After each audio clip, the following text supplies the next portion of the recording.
Cerita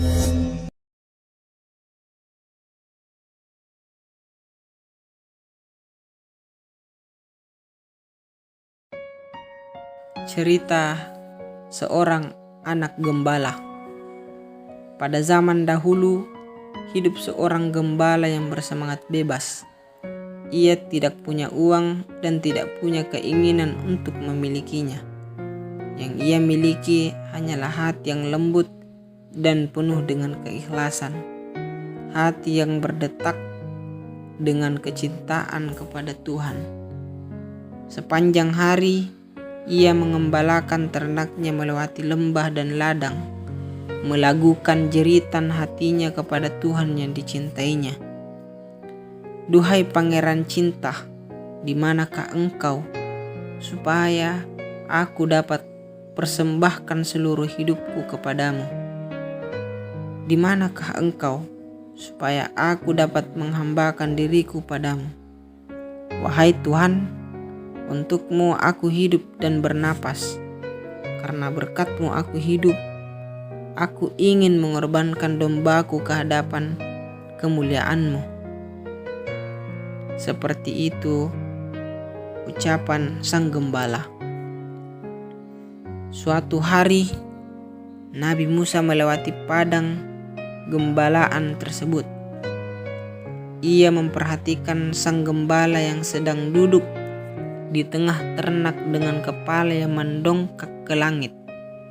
Sang gembala menyapa Tuhan, di manakah engkau, supaya aku dapat menjahit bajumu, memperbaiki kasurmu, dan mempersiapkan ranjangmu? Di manakah engkau, supaya aku dapat menyisir rambutmu dan mencium kakimu? Di manakah engkau, supaya aku dapat mengilapkan sepatumu dan membawakan air susu untuk minummu? Musa mendekati gembala itu dan bertanya, "Dengan siapa kamu berbicara?" Gembala menjawab, "Dengan Dia yang telah menciptakan kita, dengan Dia yang menjadi Tuhan yang menguasai siang dan malam, bumi dan langit." Nabi Musa murka dengan jawaban gembala itu. "Betapa beraninya kamu berbicara kepada Tuhan seperti itu? Apa yang kau ucapkan adalah kekafiran.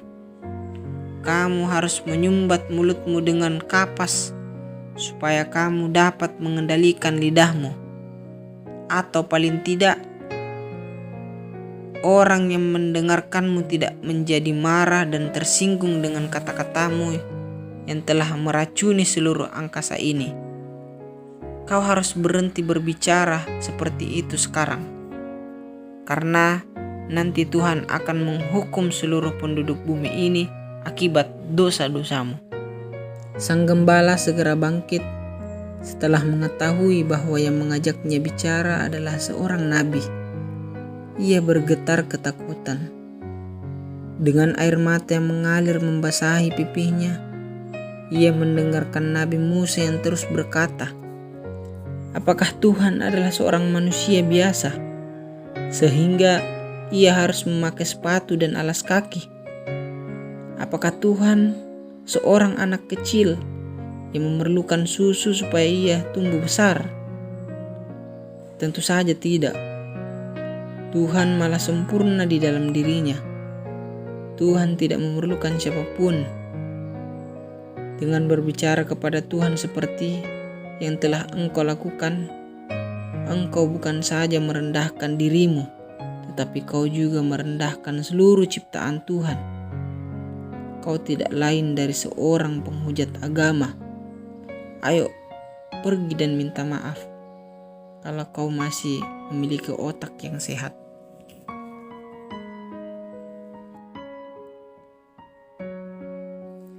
Gembala yang sederhana itu tidak mengerti bahwa apa yang dia sampaikan kepada Tuhan adalah kata-kata yang kasar.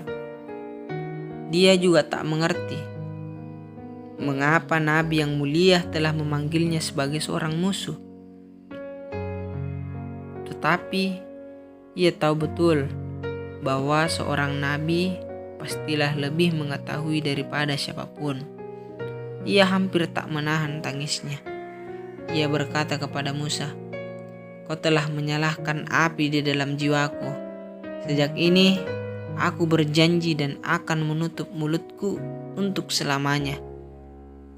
Dengan keluhan yang panjang, ia berangkat meninggalkan ternaknya untuk menuju padang pasir. Dengan perasaan bahagia karena telah meluruskan jiwa yang tersesat, Musa melanjutkan perjalanannya menuju kota. Tiba-tiba Allah yang Maha Kuasa menegurnya, "Mengapa engkau berdiri di antara kami dengan kekasih kami yang setia?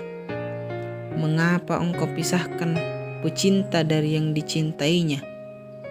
Kami telah mengutus engkau supaya engkau dapat menggabungkan kekasih dengan kekasihnya, bukan memisahkan ikatan di antaranya." Musa mendengarkan kata-kata langit itu dengan penuh kerendahan hati dan rasa takut. Tuhan berfirman, "Kami tidak menciptakan dunia supaya kami memperoleh keuntungan darinya. Seluruh makhluk diciptakan untuk kepentingan makhluk itu sendiri. Kami tidak memerlukan pujian atau sanjungan. Kami tidak memerlukan ibadah atau pengabdian. Orang-orang yang beribadah itulah yang mengambil keuntungan dari ibadah yang mereka lakukan. Ingatlah bahwa di dalam cinta, kata-kata hanyalah bungkusan luar yang tidak memiliki makna apa-apa. Kami tidak memperhatikan keindahan kata-kata atau komposisi kalimat. Yang kami perhatikan adalah lubuk hati yang paling dalam dari orang itu. Dengan cara itulah kami mengetahui ketulusan makhluk kami, walau kata-kata mereka bukan kata-kata yang indah. Buat mereka yang dibakar dengan api cinta, kata-kata tidak mempunyai makna." Suara dari langit selanjutnya berkata, "Mereka yang terikat dengan basa-basi bukanlah mereka yang terikat dengan cinta. Dan umat yang beragama bukanlah umat yang mengikuti cinta, karena cinta tidak mempunyai agama selain kekasihnya sendiri." Tuhan kemudian mengajarinya rahasia cinta. Setelah memperoleh pelajaran itu, Nabi Musa mengerti kesalahannya. Sang nabi pun merasa menderita penyesalan yang luar biasa. Dengan segera ia berlari mencari gembala itu untuk minta maaf. Berhari-hari ia berkelana di padang rumput dan gurun pasir, menanyakan orang-orang apakah mereka mengetahui pengembala yang dicarinya. Setiap orang yang ditanya menunjukkan arah yang berbeda.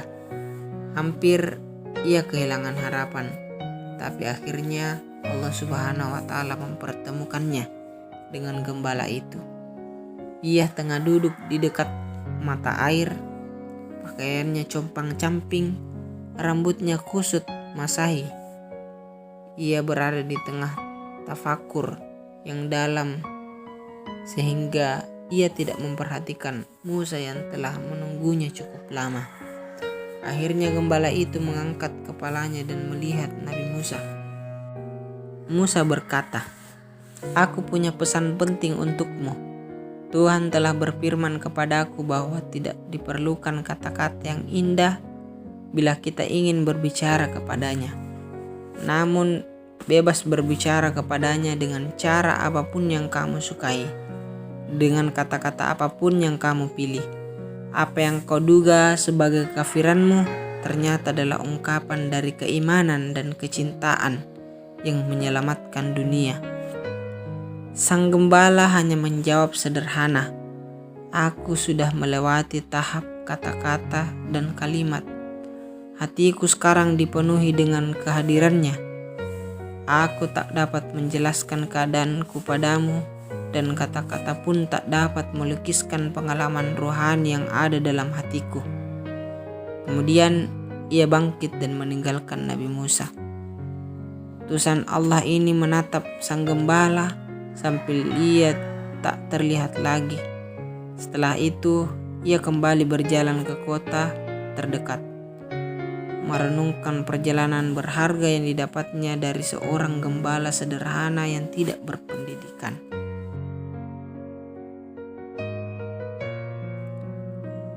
Terakhir, pesan dari Ibnu Sina. Doa sejati yang paling tinggi adalah perenungan Tuhan dengan kalbu yang murni, yang terlepas dari semua hasrat keduniawian, tidak terpaku pada sikap jasmaniah, tetapi dengan gerak-gerik jiwa. Ibnu Sina.